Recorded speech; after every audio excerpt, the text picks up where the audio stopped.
Bon bah voilà, grâce à vous Argent Magique, ça continue. Vous avez vraiment assuré au niveau du financement participatif. À la fin de la vidéo, on vous refait un point sur cette saison 2. Ouais, mais vous savez qui d'autre a besoin d'argent maintenant? Qui a du mal à financer sa saison 2026? Eh ben le gouvernement de la France. Puis là, il manque des milliards, donc je recommanderais bien un financement Ulule, mais je suis pas hyper optimiste quand même. Ou alors, je sais pas, mais ils pourraient peut-être couper dans les dépenses comme ils le font toujours, mais genre avec un petit twist quoi. Tiens, pendant l'été, j'ai vu passer ce chiffre de 211 milliards.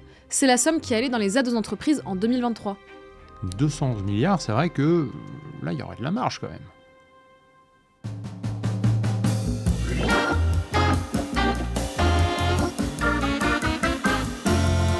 Alors oui, en juillet, la commission d'enquête du Sénat sur l'utilisation des aides publiques aux grandes entreprises et à leurs sous-traitants a rendu son rapport. Après 6 mois de travaux et pas moins de 33 dirigeants de grandes entreprises interrogés, on y apprend notamment que cette commission conclut que les dépenses d'aide publique aux entreprises, pas que les grandes entreprises, finalement toutes les entreprises, s'élèvent pour 2023 à 211 milliards d'euros.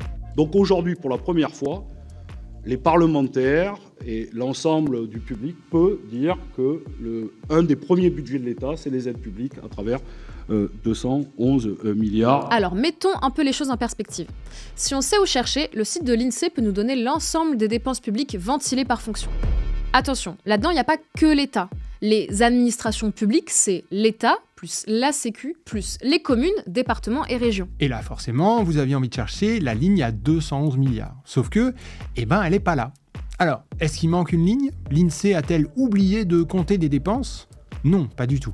Les 211 milliards sont bien là, simplement, ils sont répartis un peu partout dans les postes existants. Si on donne des sous à des entreprises pour la transition énergétique, par exemple, l'aide sera probablement comptée dans protection de l'environnement, et pas dans aide aux entreprises. Et pourquoi?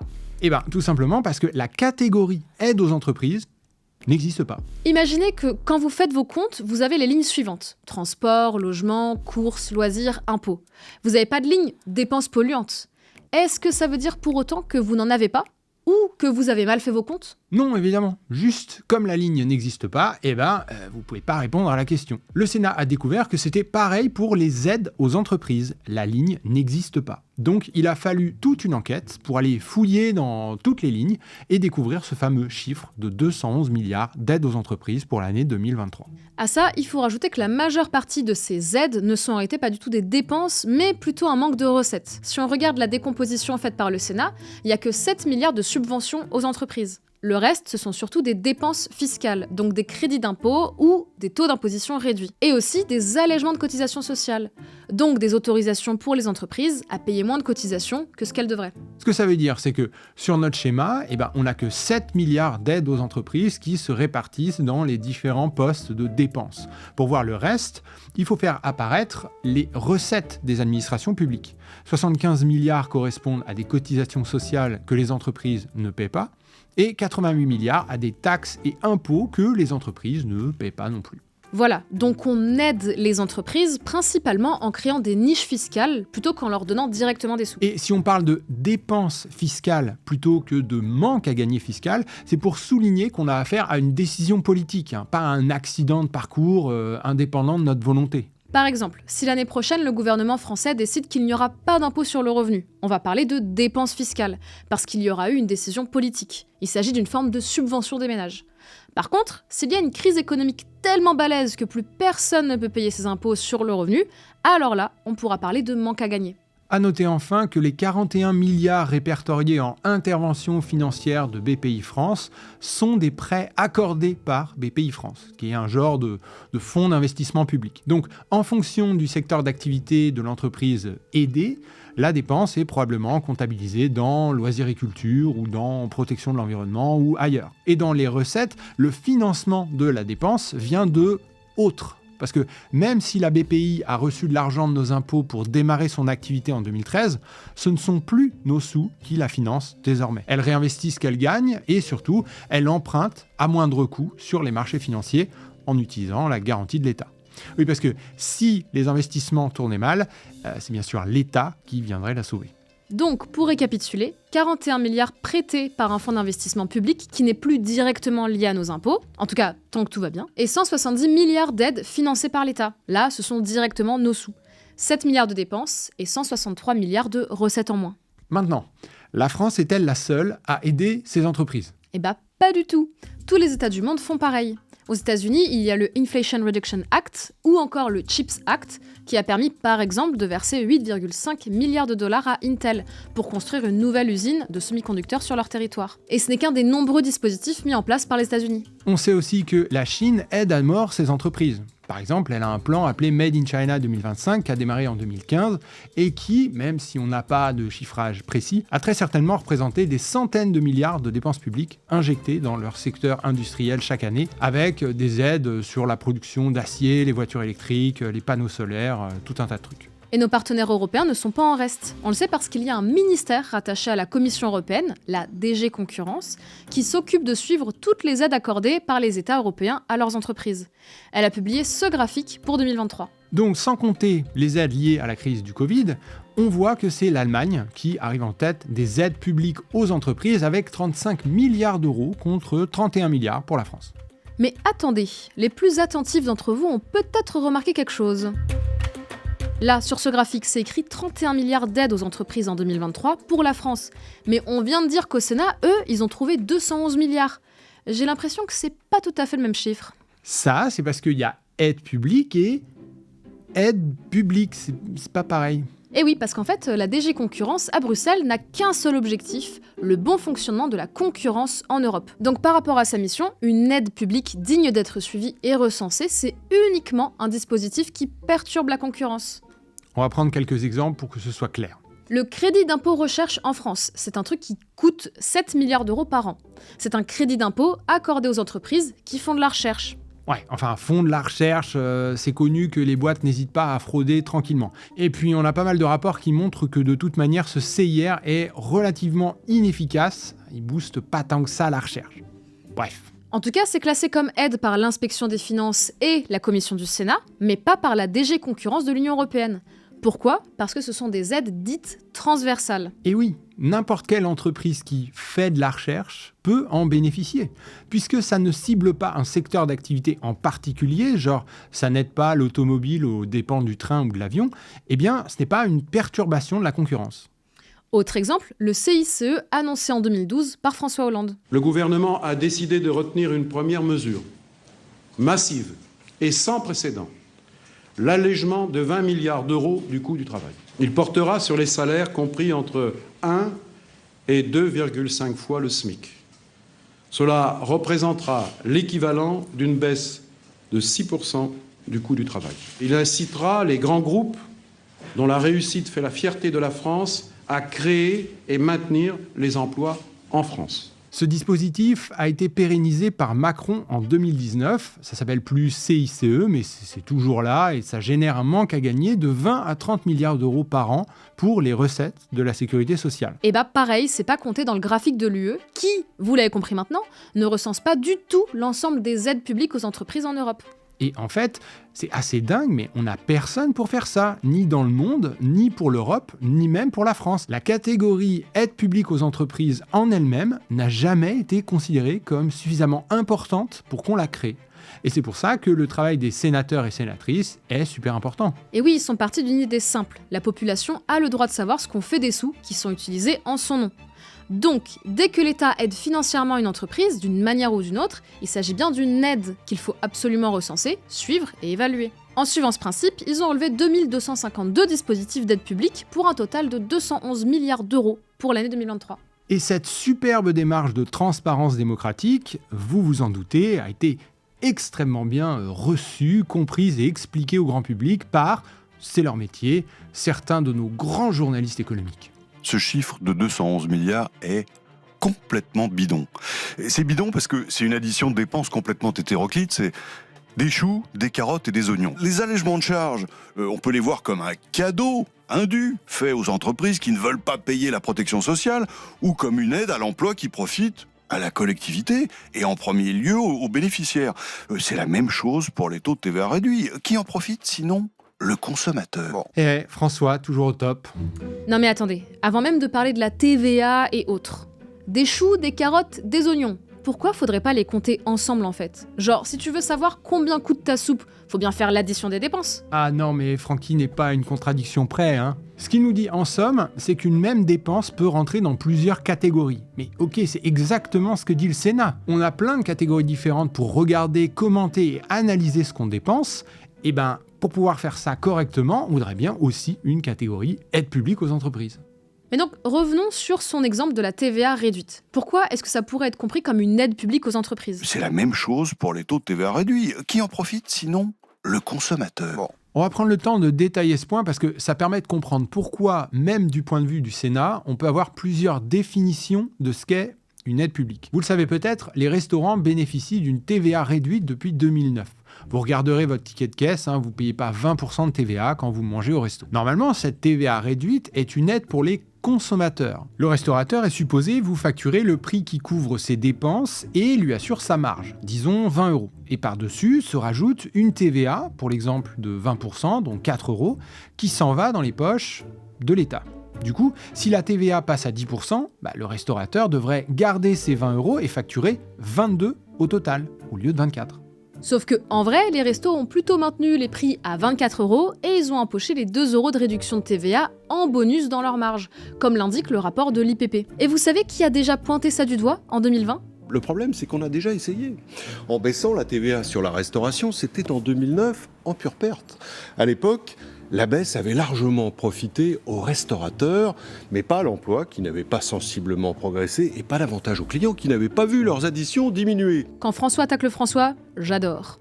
Donc, selon le François Langlais de 2020, les baisses de TVA peuvent être comptabilisées dans les aides aux entreprises. Mais histoire d'être bon joueur, la Commission propose quand même une définition plus restreinte, dans laquelle elle a enlevé notamment les baisses de TVA et les prêts de BPI France. Là, on tombe sur 108 milliards d'aides.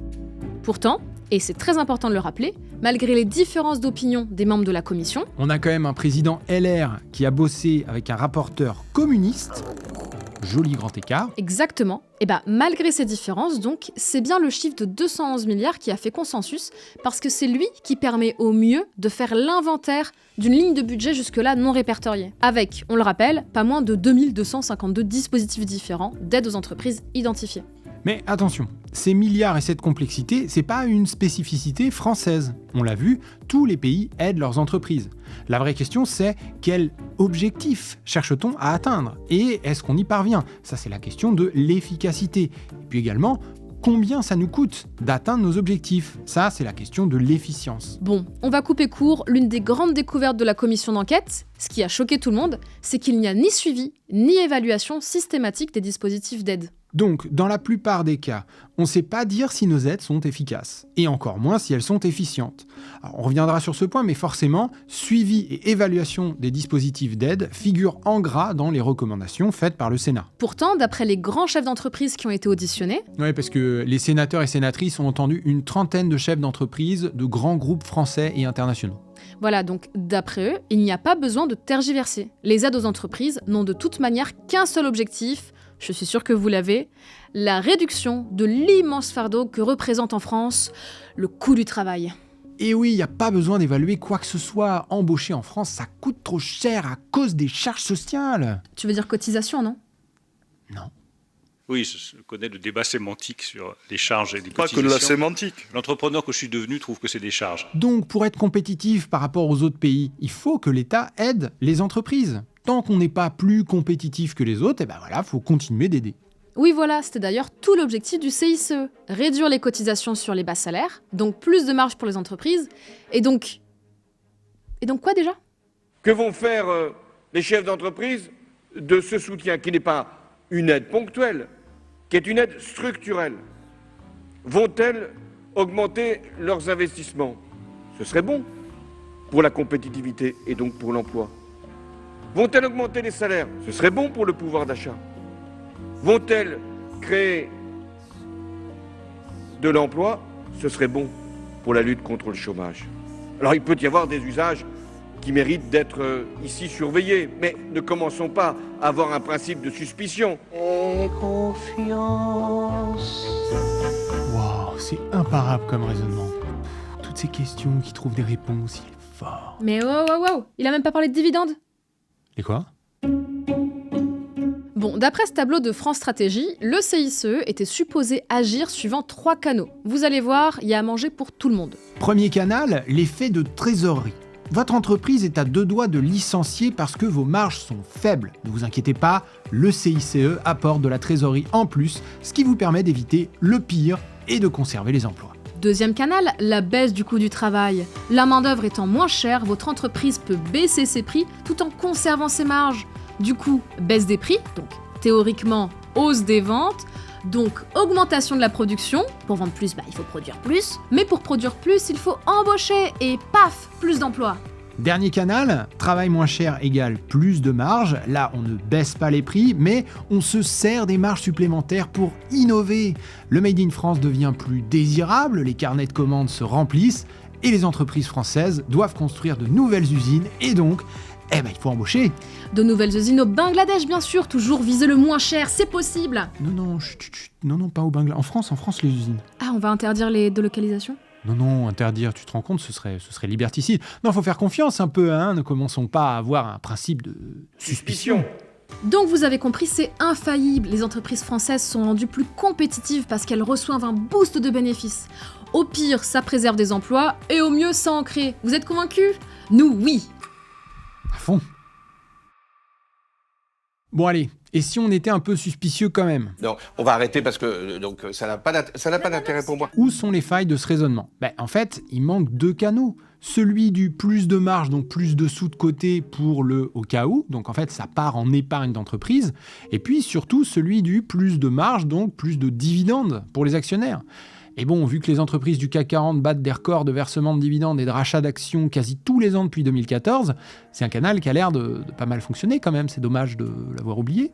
Mais en fait, en plus de ces oublis de canaux, il y a un problème plus profond de compréhension de la théorie économique. C'est ce que nous explique l'unité de recherche de l'Université de Lille du Quercy dans son rapport « Un capitalisme sous perfusion ». Reprenons depuis le début. Pourquoi on veut de l'innovation ? Parce que d'après le modèle de Solo-Swan, la croissance économique viendrait de là. On va pas rentrer dans le détail, c'est pas le but de la vidéo, mais sachez simplement qu'il existe un modèle économique très théorique qui dit que plus d'innovation égale plus de croissance économique. Donc si les entreprises voulaient de la croissance, elles devraient avoir naturellement envie d'innover. Si elles ne le font pas, c'est sûrement qu'elles n'en ont pas les moyens. D'où le CICE pour les aider. Sauf que ça marche pas comme ça. Les entreprises ne veulent pas la croissance économique du pays. Ce qu'elles cherchent, c'est plus de profit. Et l'outil qu'elles utilisent pour l'atteindre, c'est l'augmentation de la productivité par la réduction des coûts. Les entreprises sont des machines à essayer de réduire les coûts pour maximiser les profits. Bon, mais pour réduire les coûts, on n'est pas obligé d'innover. On peut aussi exploiter les travailleurs jusqu'à la corde. Augmenter le temps de travail, réduire les salaires, menacer le licenciement, tout ça quoi. Et si la loi ne permet pas tout ça, on peut délocaliser pour aller le faire là où c'est autorisé. Innover est le chemin le plus long et le plus incertain vers la réduction des coûts. Il faut dépenser des fortunes en R&D, recherche et développement, sans aucune certitude de trouver quoi que ce soit d'utile. C'est pour ça que les entreprises ont besoin d'être poussées aux fesses et en partie aidées pour y aller.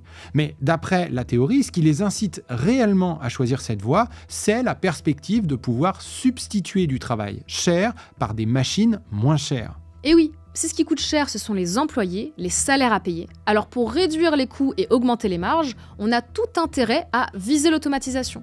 Il faut dépenser en R&D pour, on l'espère, réussir à innover afin de remplacer les travailleurs chers par des machines moins chères. Autrement dit, si on veut que ça innove dans tous les sens, il faut bien signifier aux entreprises que la dynamique à l'œuvre, la tendance de fond, c'est la hausse des salaires, la hausse du coût du travail. Dans ce cas, si c'est pas possible de surexploiter, si c'est pas possible de délocaliser, alors il n'y a qu'une seule solution pour augmenter les profits, innover. La promesse d'un coût du travail moins important, ici ou ailleurs, n'est donc plus du tout une bonne incitation. En revanche, il est certain que pour innover, il faut pouvoir investir. Mais dans ce cas-là, la solution est peut-être davantage à chercher du côté d'un système financier capable d'avoir une vision à long terme, capable de prendre le risque de financer la très incertaine et coûteuse R&D. Donc, l'argument des patrons selon lequel c'est le coût du travail élevé qui, parce qu'il réduit les marges, empêche l'innovation, n'est pas fondé. S'il faut certainement aider les entreprises à innover, un coût du travail élevé demeure une excellente incitation. Maintenant, les patrons ont un autre argument qui revient très souvent. Pour que les entreprises françaises innovent, encore faut-il qu'elles existent. Parce que les entreprises françaises seraient surtaxées et surréglementées, et que du coup, face à la concurrence internationale, sans ces aides de l'État, elles risqueraient tout simplement de fermer boutique. Notre problème, il y a de la concurrence dans ce marché unique. Mais là, la concurrence, elle est surtout féroce à l'extérieur. Et là, pardon, mais j'ai l'impression que nous n'en disons jamais un mot. On va en dire un peu plus qu'un mot, nous. Alors, je sais pas si vous avez remarqué, mais tous les 2-3 ans, on a un mouvement agricole qui explose.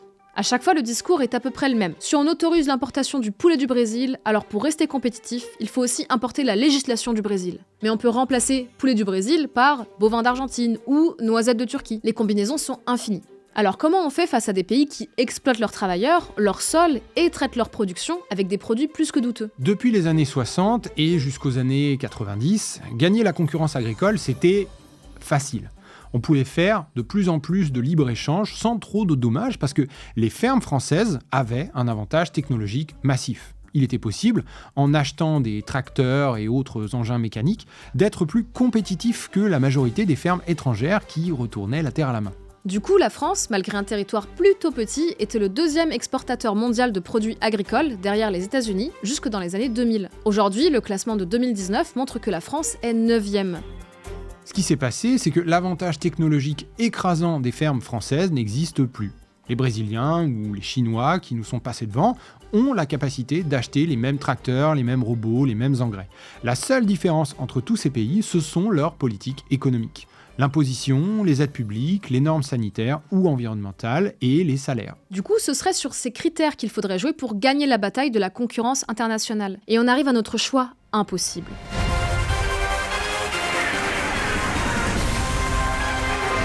Gilles, pour préserver l'agriculture française, faut-il ? Réponse A. Abolir les normes sanitaires, rétablir l'esclavage dans l'agriculture et doper nos bovins au 17 bêta-œstradiol ? Réponse B. Créer une aide publique massive pour compenser la non-compétitivité de nos normes de hippie. Eh ben, c'est compliqué, mais je vais partir sur la réponse B quand même, préserver nos normes de hippie à coups de milliards d'euros. Après, c'est vrai que pour ceux qui sont pas contre l'esclavage, mais qui sont vent debout contre l'impôt et les dépenses publiques, bon, je peux comprendre que la réponse A soit convaincante. Réponse.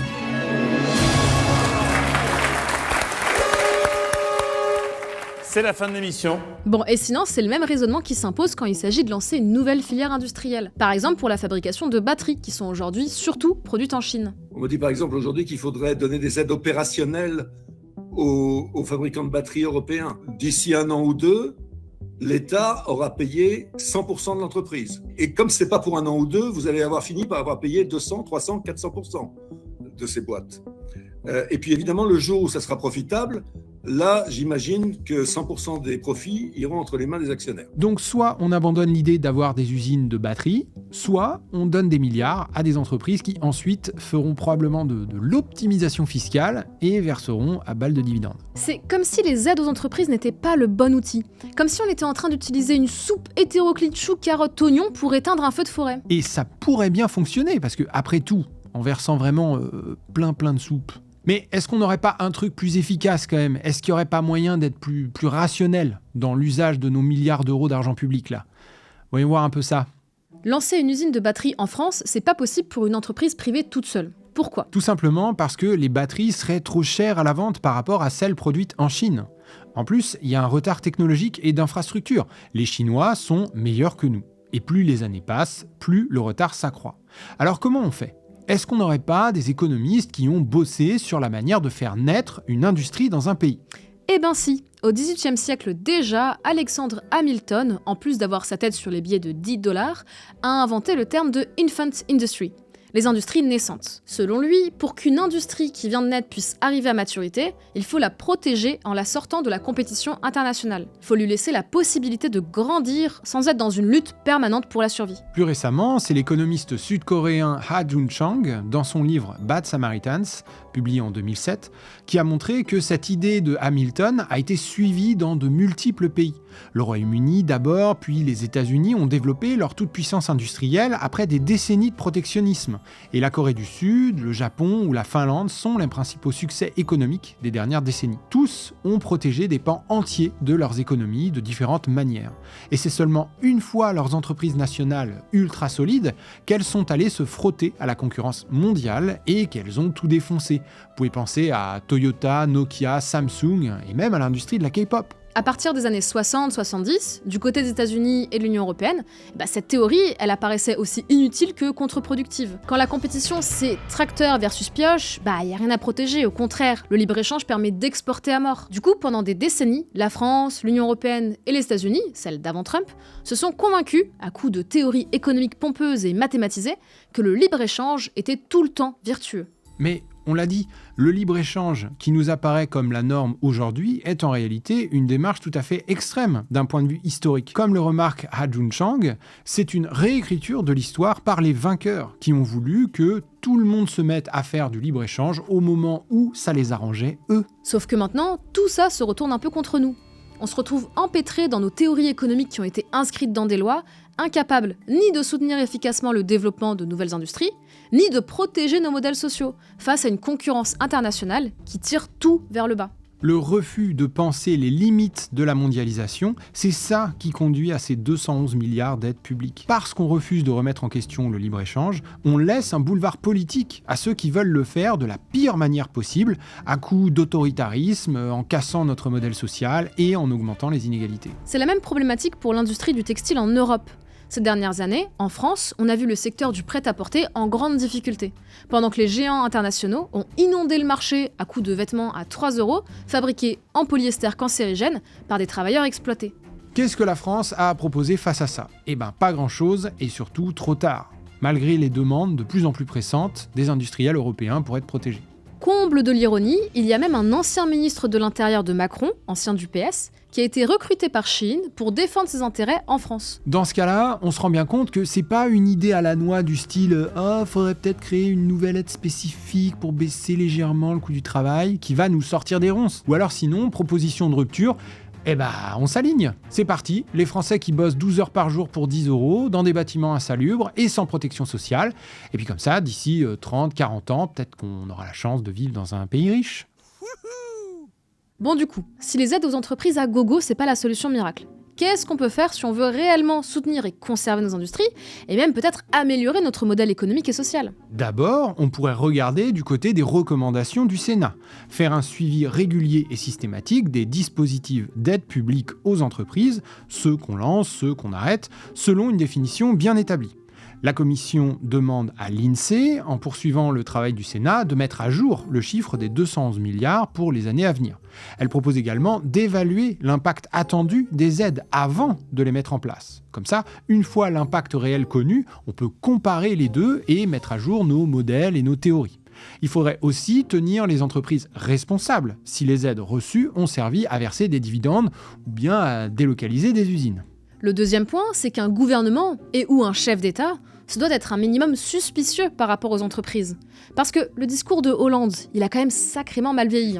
Alors oui, on peut justifier une aide publique en se basant sur la théorie économique, mais encore faut-il que cette théorie soit bien comprise et vérifiée. Par exemple, la course à la réduction du coût du travail, on l'a vu, n'est pas particulièrement recommandée par la théorie invoquée pour booster l'innovation et la compétitivité. Enfin, les aides aux entreprises ne sont pas le bon outil pour compenser l'absence de politique industrielle et commerciale. Filer des milliards de thunes publiques qui se retrouvent transformées en optimisation fiscale, en emplois bas salaire, en délocalisation et en dividendes n'est pas une solution d'avenir. Mais bien sûr, pour décider de ce que l'on considère comme la meilleure politique industrielle, on a besoin d'un débat éclairé.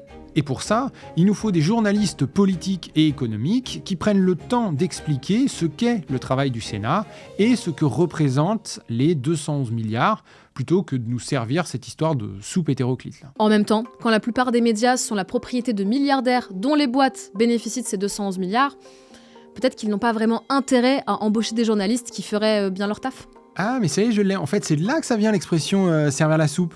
Bon, plus sérieusement, merci beaucoup pour votre réactivité pour le financement de cette émission. Argent Magique, c'est reparti et c'est grâce à vous. Du coup, ce premier épisode, il est diffusé sur les 2 chaînes, Eureka et Stupid Economics. Pour les prochains, on se pose encore la question de comment faire. Est-ce qu'on poste chaque épisode sur les 2 chaînes, ou bien est-ce qu'on fait un épisode sur une chaîne, puis le suivant sur l'autre, pour pas vous spammer, au risque peut-être que vous les loupiez. N'hésitez pas à nous partager votre avis en commentaire, ça nous intéresse vraiment de savoir ce que vous en pensez. Évidemment, dans le doute, n'hésitez pas à vous abonner à nos 2 chaînes pour ne pas louper les prochains épisodes. Encore merci pour votre soutien et à dans un mois. Et nos partenaires européens ne sont pas en reste. On le sait parce qu'il y a un mystère. Il y a un mystère, il y a un complot. Mais ce chiffre est complètement bidon. question, je leur fais. C'est une blague, on s'applique. Ça, on la garde. Comment vous définiriez argent magique ? C'est facile, on s'applique sur les blagues.